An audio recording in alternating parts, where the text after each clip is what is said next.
paterno es de Bayamo, así que tengo una estirpe bayamesa ligada con la santiaguera. Mi padre era un trabajador eventual y mi madre ama de casa. Ese es el origen de obrero. La niñez, el momento más importante es cuando llego a la secundaria, en medio ya de una situación convulsa del país, porque la niñez mía transcurre con normalidad dentro de la democracia representativa, pero ya cuando llego a la segunda enseñanza se ha producido el golpe de Estado, que es una situación nueva, que significa para los estudiantes pronunciarse, entonces comienza la lucha. Yo vivía en lo que es hoy la zona limítrofe que se llamaba Reparto Santa Elena, muy cercana al cementerio de Santa Ifigenia. Ahí empezaba la carretera vieja al Cobre, llamada Dos Caminos al Cobre. Ese es un barrio de origen muy humilde, el barrio San Pedrito, que es hoy el distrito de José Martí, un barrio humilde, de muchos desempleados, gente de origen campesino que venía y se asentaba en aquellos lugares del exterior, suburbano. Yo me incorporé a la lucha desde el mismo momento que se produce el golpe de Estado. Estaba cursando ya el segundo año de bachillerato, se produce el golpe de Estado el 10 de marzo, y la primera reacción del estudiantado, se puede decir de las instituciones cívicas, no adictas o opuestas al régimen, que se iniciaba con el golpe de Estado, fue de una manifestación grande que se dio en el Parque Céspedes, donde estuvimos los estudiantes, estaban los partidos que habían sido destronados, el Partido Auténtico, estaba el Partido Ortodoxo, que tenía una candidatura con posibilidad de victoria. Aquella manifestación en que estuvieron representados ahí todos los sectores de la población de Santiago, exigía armas para enfrentar al golpe. Allí había un coronel que se había opuesto al golpe, se había pronunciado contra el golpe, y aprovechando esa coyuntura, entonces se crea una comisión para pedir armas en el Moncada. Cuando llegan frente al Moncada, no lo recibe el coronel, porque ya los sediciosos estaban ocupando y lo hacen deponer. Pero bueno, fue un movimiento opuesto al golpe. Y eso significó el inicio de lo que iba a ser después la oposición en Santiago contra la dictadura. Y yo estuve enrolado en todo ese movimiento como estudiante, en las manifestaciones, en las huelgas. Tomé conciencia, como los demás estudiantes, de que aquel régimen estaba opuesto a los derechos que más o menos se disfrutaban, porque bueno, dentro de la democracia burguesa había libertad de prensa, había libertad de movimiento, tú podías estar por la calle, no te reprimían, las limitaciones propias del sistema, pero la gente podía expresarse, podía buscar trabajo, podía reunirse en los parques, estar hasta altas horas de la noche, y ya empezó la represión y lógicamente había que oponerse a eso. Se levantaba la consigna de oponerse a los estatutos constitucionales, porque la primera medida de Batista fue de tratar de darle un viso legal al golpe, por supuesto conculcando la Constitución del 40, que era la predominante, e imponiendo los estatutos constitucionales. Entonces, desde la Universidad de La Habana, se planteó firmar la Constitución, reafirmar a la Constitución del 40 como el documento que debía estar instituido, que los estatutos iban en contra de esa Constitución. Y se produjeron una firma, me acuerdo, en los parques, y esa era una movilización. Todo eso fue antes del golpe al cuartel Moncada, estamos hablando de 52-53.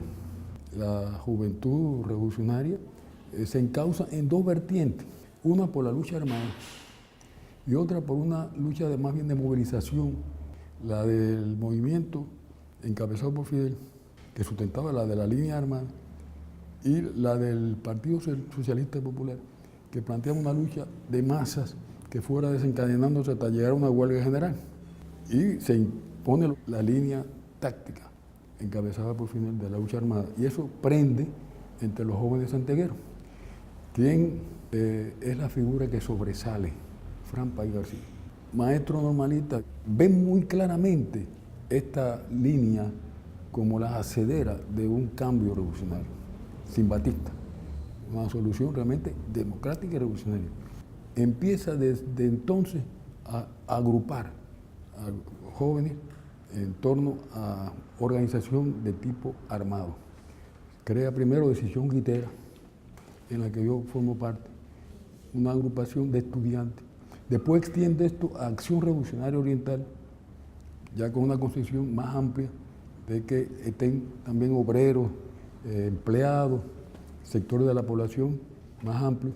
Entonces él fue vertebrando, organizando movimientos por sí mismo, sin la ayuda de personeros del régimen, que esa era la amenaza, porque había figuras, no del régimen, de la oposición, porque había figuras de la oposición que estaban por la lucha armada, pero ahora jugando a la revolución, presionando a Batista.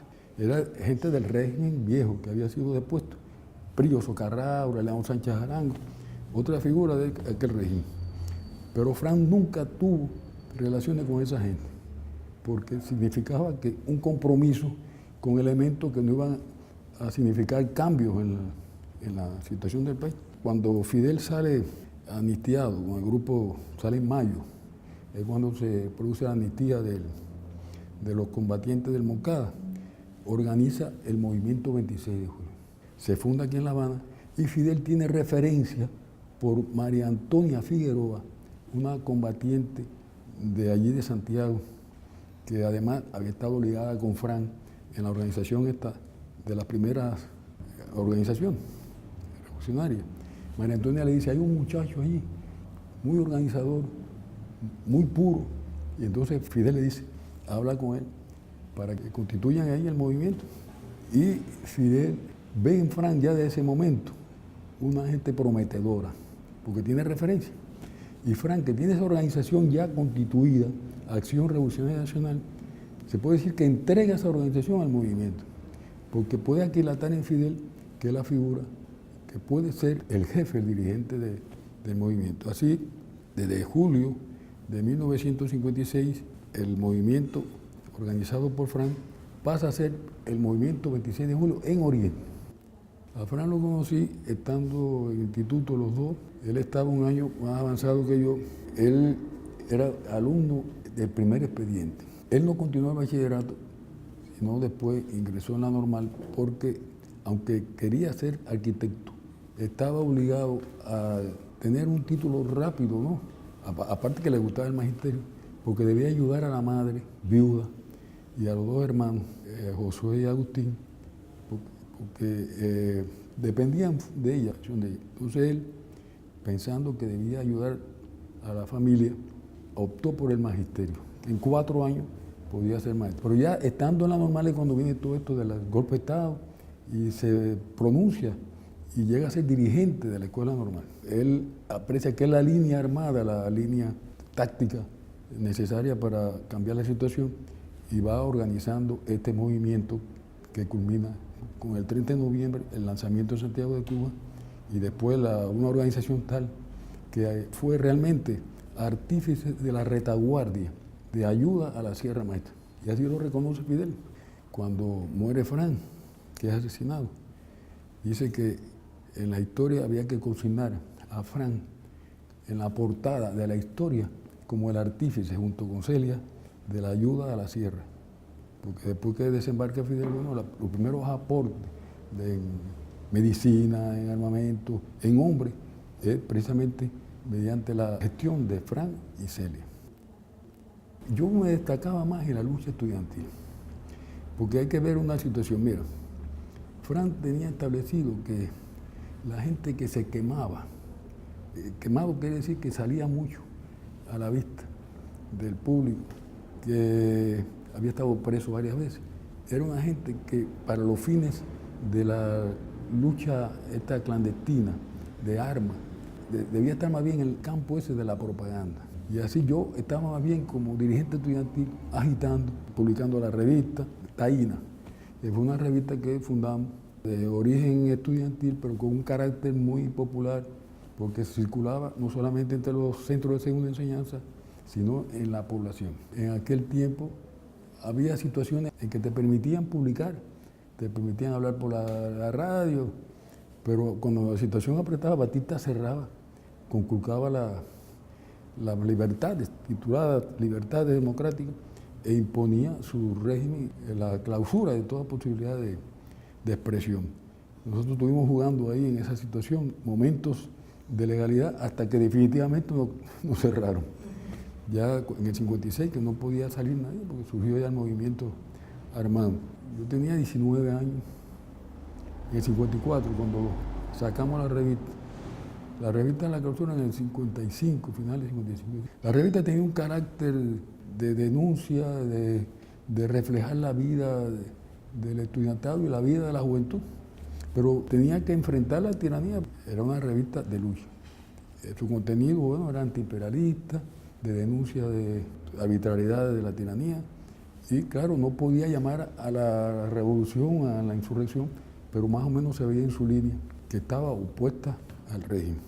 Nosotros publicamos, por ejemplo, en el 54, una entrevista a Melvin Hernández y a Aide Santa María, que ya había salido de la cárcel. Yo hice un editorial en el primer aniversario del Moncada, planteando, ¿no?, de que aquello había sido un crimen, que había matado, porque esa fue la orden que dio Batista en el Moncada, 10 revolucionarios por un soldado muerto. Josué formaba parte de la dirección, del cuadro directivo de la revista, en que está Josué, integrante de ese cuadro directivo. Josué, muchacho inteligente, también mucho más joven que Fran, estudiaba bachillerato y de ideas progresistas, se proyectaba mucho en las ideas de izquierda. Josué era una gente que también prometía mucho.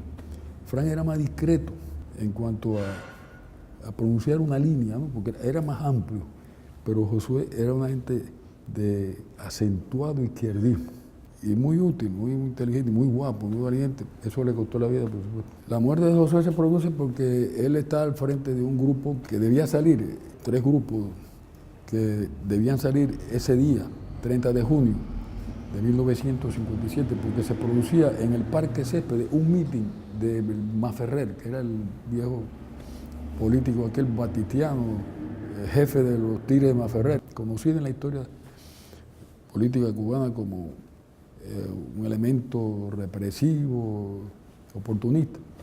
Y en el parque se había organizado un mitin con la consigna de que los negros para la trocha y los blancos para la sierra, una cosa discriminativa. Entonces el movimiento planea evitar eso. Se pone allí una carga en la tribuna para producir una acción.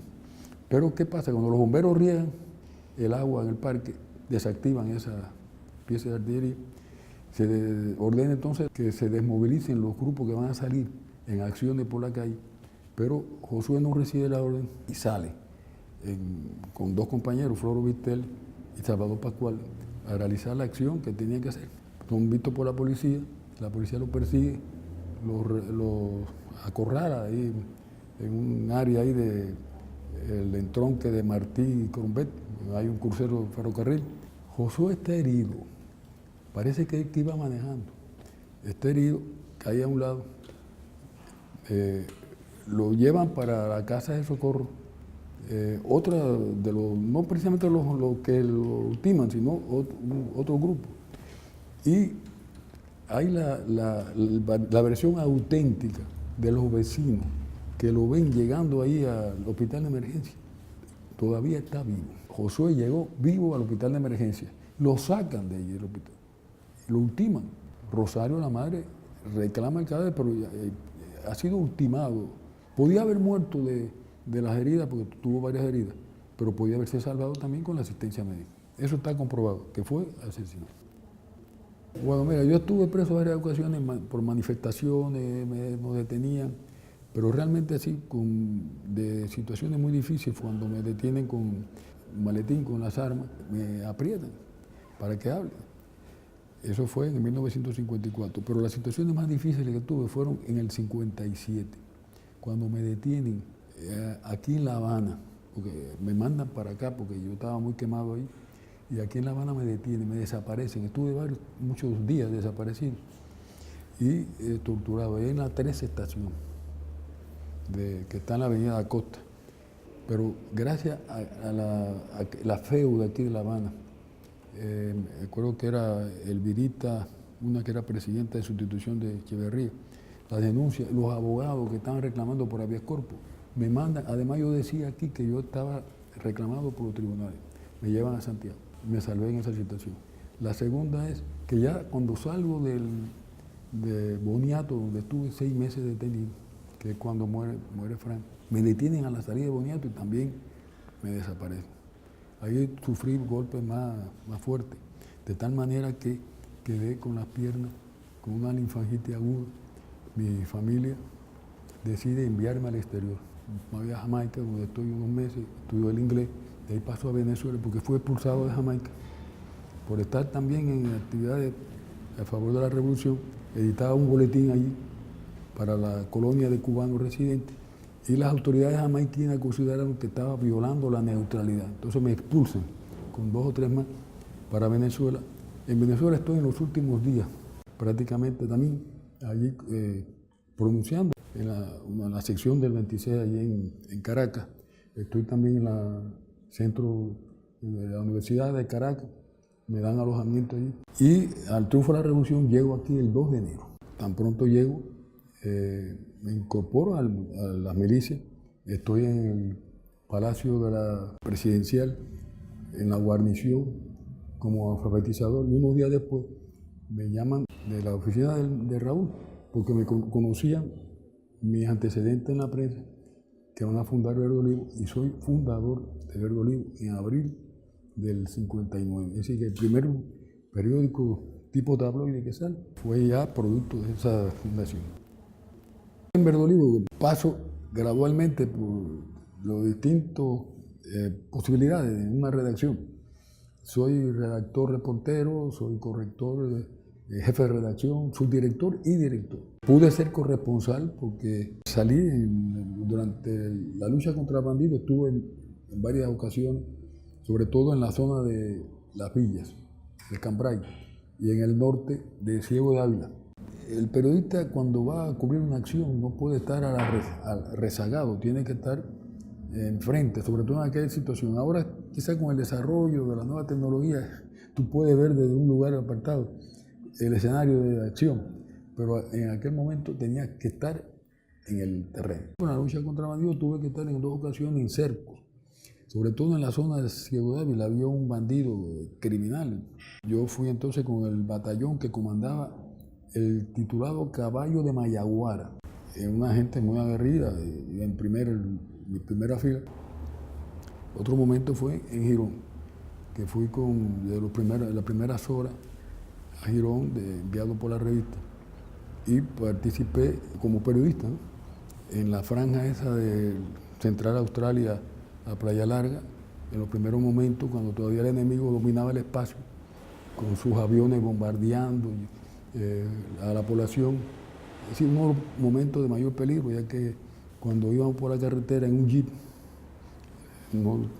era la única vía de acceso, y vino de frente un B-26 ametrallando, y pudimos, tirándonos a la cuneta, evitar que nos alcanzara una bala de 50.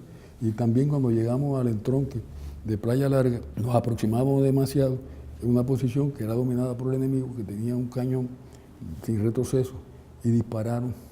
Y también tuvimos riesgo ahí de sufrir, ¿no?, de perder la vida. Después que tú sales del peligro, que te calma, pues es rememorar. Eso yo lo narro en los trabajos, en los reportajes que se hizo en la revista. Y cuando la crisis de octubre, yo fui corresponsal en Oriente, en medio de aquella situación que estábamos a punto de una conflagración nuclear. Vi allí en las unidades del Ejército Oriental ese espíritu combativo que estuvo presente todo el tiempo, no solamente en los combatientes, sino en toda la población. A Fidel lo conocí en el momento del triunfo de la revolución, cuando vino en la caravana. Y bueno, siempre, por mi función periodística, asistía a actividades en las que estaba el presente. Recuerdo 2 o 3 momentos que como director de la revista tuve que ver con él algunos problemas ya con su orientación directa. Recuerdo, por ejemplo, era una situación que había, entonces quiso ver qué teníamos nosotros preparado y fui a ver y le expliqué ahí en su oficina aquí en 11 y 4. Recuerdo que estaba él ahí, en lo alto tenía una réplica del puesto de mando allá de la sierra. Hay unas hamacas y como siempre caminando con grandes zancadas. Estuvo dándonos información, orientación. Y también allá en Girón, la casa del Central de Australia, donde se constituyó el puesto de mando, que vi ese momento culminante, él dirigiendo las acciones allí, con un teléfono moviéndose, esas fotos aparecen en los reportajes y en las películas. Y noté, pude calibrar, uno de los momentos que pude calibrar la grandeza de ese hombre, que estaba en primera fila siempre, corriendo todos los riesgos, como lo fue en Girón. El problema de la reforma agraria fue fundamental en los primeros años de la Revolución. Ahí me tocó en la revista atender una sesión que se llamaba La Reforma Agraria Va, que tenía que informar, hacer entrevistas, ir a las cooperativas. Eso fue un momento, puedo decir, de gran emoción, de esa cosa romántica, ¿no?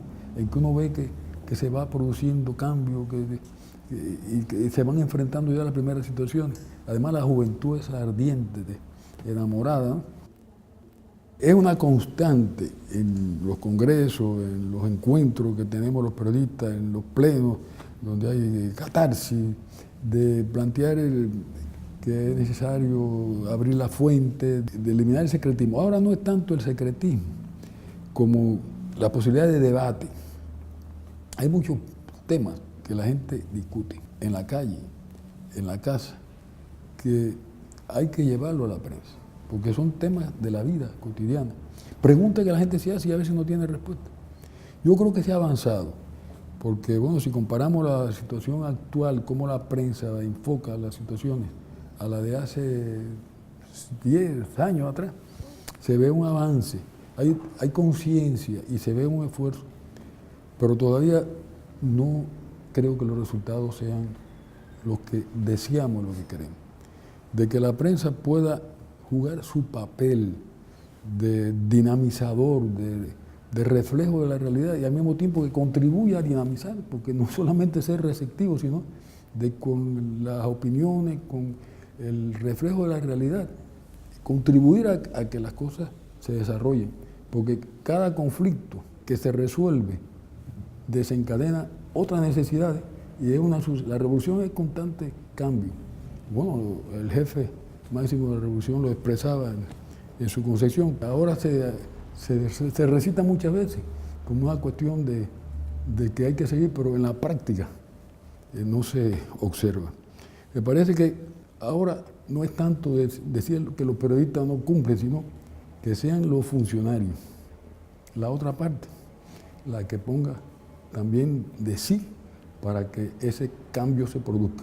Está la fuente y está el periodista, pero me parece que debe tomarse más conciencia de los compañeros que tienen cargo de dirección, que deben ver a la prensa como un medio de posibilidades de que su trabajo se proyecte, que mejore, salir ya de los marcos estrechos, de la limitación, de considerar que son atribuciones nuestras, que estamos empoderados, como se dice, de esas funciones y que nadie más debe saber. Además también hay que tener mucho cuidado, elementos de corrupción que se están produciendo en la sociedad, de indisciplina, de falta de los valores, ¿no? Que se van perdiendo, que son cuestiones peligrosas que pueden atentar contra la revolución. El momento más feliz de mi vida fue cuando triunfó la revolución, que se vio concretada la aspiración, la lucha sangrienta, dolorosa, de tantas pérdidas de vidas valiosas. Si pasamos balance, ¿cuántos jóvenes, gente conocida, como un Ciro Redondo, como un compañero de esos que murieron en la sierra, o otros jóvenes que no eran tan conocidos, pero que eran potencialmente valores que se perdieron? Y ya veíamos cristalizado con el triunfo de la revolución esas aspiraciones, esos esfuerzos. Ese es el momento más feliz.